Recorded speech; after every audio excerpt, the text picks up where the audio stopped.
आज हम पढ़ने जा रहे हैं कक्षा 5 की पाठ्य पुस्तक रिमझिम का पाठ 16। इसका शीर्षक है पानी रे पानी। बच्चों, यह लेख पानी के बारे में है जिसे हम बिना सोचे समझे इस्तेमाल तो कर रहे हैं, परंतु इसके भंडारण और बचत पर बिल्कुल ध्यान नहीं दे रहे हैं। और अगर हम ऐसे ही करते रहे तो एक दिन हम पानी की एक एक बूंद के लिए तरस जाएंगे। आइए लेख पढ़कर पता लगाएं कि आखिर हमें पानी कहां से प्राप्त होता है और फिर कहां चला जाता है हमारा पानी। पानी रे पानी, कहां से आता है हमारा पानी और फिर कहां चला जाता है हमारा पानी। हमने कभी इस बारे में कुछ सोचा है? सोचा तो नहीं होगा शायद, पर इस बारे में पढ़ा जरूर है। भूगोल यानी ज्योग्राफी की किताब पढ़ते समय आपको जल चक्र जैसी बातें जरूर बताई गई होंगी। जो भी आपका भूगोल का अध्यापक होगा उन्होंने आपको जरूर बताया होगा कि हमारी इस धरती पर जल चक्र कैसे चलता है। आपकी पुस्तक में एक सुंदर सा चित्र भी होता है पाठ के साथ। सूरज, समुद्र, बादल, हवा, धरती, फिर बरसात की बूंदें और लो फिर बहती हुई एक नदी और उसके किनारे बसा तुम्हारा हमारा घर, गांव या शहर। चित्र के दूसरे भाग में यही नदी अपने चारों तरफ का पानी लेकर उस समुद्र में मिलती दिखती है। बच्चों, चित्र में कुछ तीर भी बने होते हैं। ये तीर निशान होते हैं जो हमें बताते हैं कि किस प्रकार से पानी भाप बनकर ऊपर उठ रहा है और फिर बादल बन रहा है और फिर बादलों से वर्षा होने पर ये पानी फिर से धरती पर वापस लौट रहा है। ये सब तीरों के माध्यम से दिखाया जाता है। समुद्र से उठी भाप बादल बनकर पानी में बदलती है और फिर इन तीरों के सहारे जल की यात्रा एक तरफ से शुरू होकर समुद्र में वापस मिल जाती है। जल चक्र पूरा हो जाता है। बच्चों, यह तो हुई जल चक्र की किताबी बात, पर अब तो हम सबको घरों में, स्कूल में, माता पिता के दफ्तरों में, कारखानों और खेतों में पानी का कुछ अजीब सा यानी अलग सा चक्कर सामने आने लगा है। नलों में अब पूरे समय पानी नहीं आता। नल खोलो तो उससे पानी के बदले सू सू की आवाज आने लगती है। पानी आता भी है तो बेवक्त, कभी देर रात को तो कभी भोर सवेरे। बच्चों, जो हमारे यहाँ पानी आता है वो जल विभाग की तरफ से आता है। तो कभी वो देर रात को पानी छोड़ते हैं तो कभी बहुत ज्यादा सुबह।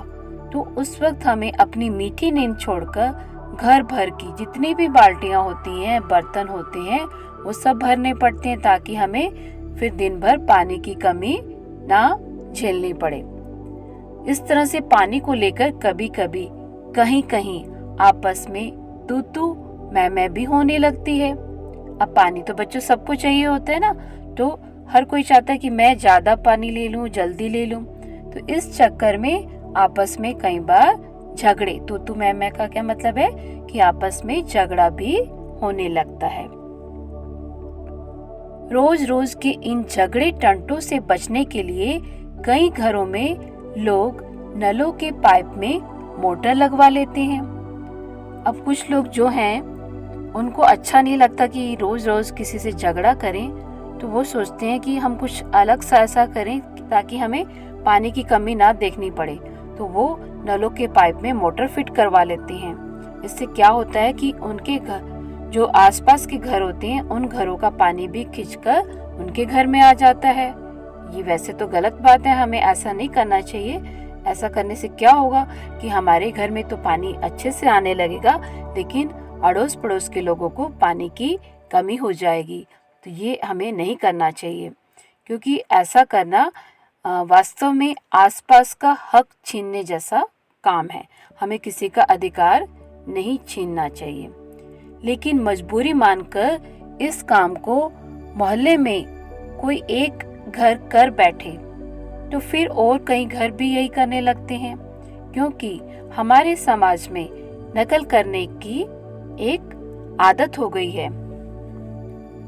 पानी की कमी इस तरह से और बढ़ जाती है। क्यों बढ़ जाती है? क्योंकि जो लोग मोटर लगवाने में असमर्थ हैं उन्हें पानी की कमी देखनी पड़ती है, लेकिन जो मोटर फिट करवा लेते हैं उन्हें पानी की कोई कमी नहीं रहती है। शहरों में तो अब कई चीजों की तरह पानी भी बिकने लगा है। यह कमी गांव शहरों में ही नहीं बल्कि हमारे प्रदेशों की राजधानियों में और दिल्ली, मुंबई, कोलकाता, चेन्नई और बेंगलोर जैसे बड़े शहरों में भी लोगों को भयानक कष्ट में डाल देती है। यानी पानी की कमी हर जगह ही है, चाहे वो गांव हो या फिर शहर हो। देश के कई हिस्सों में तो अकाल जैसी हालत बन जाती है। यह तो हुई गर्मी के मौसम की बात, जैसे राजस्थान है। इस तरह से कई हमारे देश के कई हिस्से ऐसे हैं जहां पर पानी की बहुत ज़्यादा शॉर्टेज है, तो ऐसे हिस्सों में अकाल जैसी स्थिति पैदा हो जाती है। पानी की कमी, भोजन की कमी, इस तरह से लोगों में झगड़े भी उत्पन्न हो जाते हैं। लेकिन बरसात के मौसम में क्या होता है? लो, सब तरफ पानी ही पानी बहने लगता है। आपने ऐसा देखा होगा। हमारे तुम्हारे घर, स्कूल, सड़कों, रेल की पटरियों पर पानी भर जाता है। देश के कई भाग बाढ़ में डूब जाते हैं। आप सब बच्चे समाचार पत्रों और टीवी पर भी देखते होंगे कि किस तरह हमारे देश के कई भाग बाढ़ में डूब जाते हैं। ये बाढ़ ना गांवों को छोड़ती है ना मुंबई जैसे बड़े शहरों के लिए, क्योंकि बाढ़ के लिए कोई अपना या पराया नहीं है, वो सबके लिए एक जैसी है।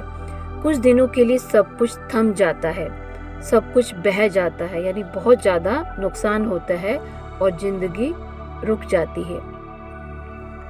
ये हालात हमें बताते हैं कि पानी का बेहद कम हो जाना और पानी का बेहद ज्यादा हो जाना यानी अकाल और बाढ़ एक ही सिक्के के दो पहलू हैं। बच्चों, किसी चीज का अत्यधिक कम होना या फिर अत्यधिक ज्यादा होना, दोनों ही चीजें बुरी हैं। यानी दोनों चीजें ये संतुलन में रहनी चाहिए, तभी अच्छा रहेगा। यदि हम इन दोनों को ठीक से समझ सकें और संभाल लें तो इन कई समस्याओं से छुटकारा मिल सकता है। चलो थोड़ी देर के लिए हम पानी के इस चक्कर को भूल जाएं और याद करें अपनी गुल्लक को। बच्चों, आप सब गुल्लक में पैसे तो जरूर जमा करते होंगे। जब भी हमें कोई पैसा देता है हम खुश होकर दौड़कर उसे झट से यानी तुरंत अपनी गुल्लक में डाल देते हैं। कितनी खुशी होती है ना हमें ऐसा करने पर। 1 रुपया, 2 रुपया, 5 रुपया, कभी सिक्के तो कभी छोटे बड़े नोट, सब इसमें धीरे धीरे जमा होते जाते हैं और हमें खुशी होती रहती है कि हमारे पैसे जो हैं गुल्लक में बढ़ रहे हैं। फिर जब कभी हमें कुछ पैसों की जरूरत होती है तो इस गुल्लक की बचत का उपयोग कर लेते हैं। शायद आप लोग भी ऐसा करते होंगे। हमारी यह धरती भी इसी तरह की खूब बड़ी गुल्लक है। अब हम अपनी धरती को एक गुल्लक मानकर चल रहे हैं। मिट्टी की बनी इस विशाल गुल्लक में, विशाल यानी बड़ी गुल्लक में प्रकृति वर्षा के मौसम में खूब पानी बरसाती है। यानी प्रकृति तो अपना काम खूब अच्छे से करती है, लेकिन हम उसे संभालने में असमर्थ हैं। तब रुपयों से भी कई गुना कीमती इस वर्षा को हमें इस बड़ी गुल्लक में जमा कर लेना चाहिए। जिस प्रकार हम अपनी गुल्लक में थोड़े थोड़े पैसे जमा करते हैं, उसी प्रकार हमें धरती रूपी इस गुल्लक में वर्षा के पानी को जमा कर लेना चाहिए। हमारे गांव में, शहर में जो छोटे बड़े तालाब, झील आदि हैं, वे धरती की गुल्लक में पानी भरने का काम करते हैं। इनमें जमा पानी जमीन के नीचे छिपे जल के भंडार में धीरे धीरे रिसकर छनकर जा मिलता है। इससे क्या होता है बच्चों, हमारा जो भूजल है यानी धरती में जो नीचे काफ़ी नीचे जो पानी है उसका भंडार समृद्ध होता जाता है। समृद्ध यानी बढ़ता जाता है। पानी का ये खजाना हमें दिखता नहीं, लेकिन इसी खजाने से हम बरसात का मौसम बीत जाने के बाद पूरे साल भर तक अपने उपयोग के लिए घर में, खेतों में, पाठशाला में पानी निकाल सकते हैं। लेकिन एक दौर यानी एक समय ऐसा भी आया जब हम लोग इस छिपे खजाने का महत्व भूल गए और जमीन के लालच में हमने अपने तालाबों को कचरे से पाट कर यानी भरकर समतल बना दिया। फिर देखते देखते इन पर तो कहीं मकान, कहीं बाजार, स्टेडियम और सिनेमा आदि खड़े हो गए। बड़ी संख्या में बच्चों इमारतें बनने से क्या होता है, खाली भूमि कम पड़ जाती है और जो ढकी भूमि होती है, जैसे जहाँ पर इमारतें बन गई हैं, उसमें क्या होता है, हमारी धरती जो है वो ढक जाती है, तो वो भूमि जो है वो जल नहीं सोख पाती है, जिससे धरती की गुल्लक भर नहीं पाती है। इससे गर्मी में फिर अकाल और बरसात में बाढ़ की स्थिति पैदा हो जाती है। इस बड़ी गलती की सजा अब हम सबको मिल रही है। गर्मी के दिनों में हमारे नल सूख जाते हैं और बरसात के दिनों में हमारी बस्तियां डूबने लगती हैं। इसीलिए यदि हमें अकाल और बाढ़ से बचना है तो अपने आसपास के जल स्रोतों की, तालाबों की और नदियों आदि की रखवाली अच्छे ढंग से करनी पड़ेगी। जल चक्र हम ठीक से समझें। जब बरसात हो तो उसे थाम लें, यानी उस पानी को हम सुरक्षित करें। अपना भूजल भंडार सुरक्षित रखें, अपनी गुल्लक भरते रहें, तभी हमें जरूरत के समय पानी की कोई कमी नहीं आएगी। और यदि हमने जल चक्र का ठीक उपयोग नहीं किया तो हम पानी के चक्कर में फंसते चले जाएंगे, यानी पानी की कमी को फिर हमें हमेशा झेलना पड़ेगा। तो बच्चों, इस लेख से अब आपने पानी के रख रखाव और इसके भंडारण के बारे में अच्छी जानकारी प्राप्त कर ली है। जल है तो जीवन है। चलिए अब देखते हैं पाठ से संबंधित प्रश्नों के उत्तर।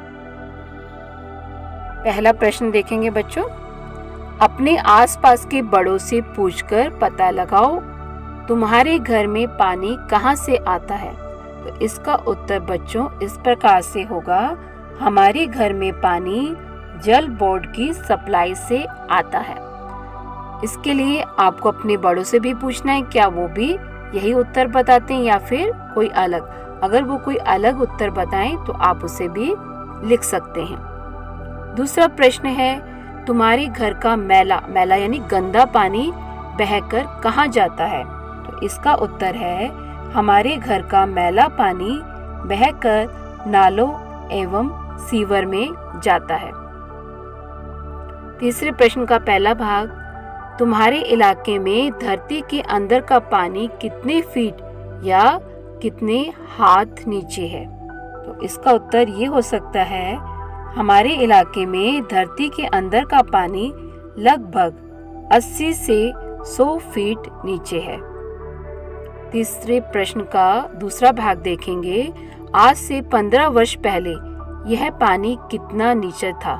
तो इसका उत्तर होगा, आज से 15 वर्ष पहले यह पानी लगभग 20 से 25 फीट नीचे था। तो इन दोनों प्रश्नों में जब कंपेयर करें तो आप देखेंगे कि अब पानी का जो लेवल है वो काफी नीचे चला गया है, तो उसे ही हमें ठीक करना है। तो आगे देखेंगे, अनुमान लगाओ। पाठ के आधार पर बताओ। पहला, अपने घर के नल के पाइप में मोटर लगवाना दूसरों का हक छीनने के बराबर है, लेखक ऐसा क्यों मानते हैं। तो इसका उत्तर होगा कि अपने घर के नल में मोटर लगवाना दूसरों की हक छीनने के बराबर है। लेखक ऐसा इसलिए मानते हैं क्योंकि मोटर लगवाने वाले को तो पर्याप्त पानी मिल जाता है, जबकि मोटर नहीं लगवाने वाले को पानी नहीं मिल पाता है। स्पष्टतः यह उनका हक छीनने के बराबर है। दूसरा प्रश्न देखेंगे, बड़ी संख्या में इमारतें बनने से बाढ़ और अकाल का खतरा कैसे पैदा होता है। तो इसका उत्तर होगा बड़ी संख्या में इमारतें बनने से खाली भूमि कम पड़ जाती है और ढकी भूमि जल नहीं सोख पाती, जिससे धरती की गुल्लक भर नहीं पाती। इससे गर्मी में अकाल और बरसात में बाढ़ की स्थिति पैदा हो जाती है। तीसरा प्रश्न देखेंगे, धरती की गुल्लक किन किन साधनों से भरती है? तो इसका उत्तर इस तरह से होगा। धरती की गुल्लक हमारे गांवों व शहरों में छोटे बड़े तालाबों व झीलों में वर्षा का पानी भरने से भरती है। इन तालाबों व झीलों में जमा पानी धीरे धीरे रिसकर व छनकर जमीन के नीचे छिपे जल के भंडार में मिल जाता है। तो ये थे बच्चों पाठ से संबंधित मुख्य प्रश्नों के उत्तर। Thanks for watching this video. Must like and share it and don't forget to subscribe my channel.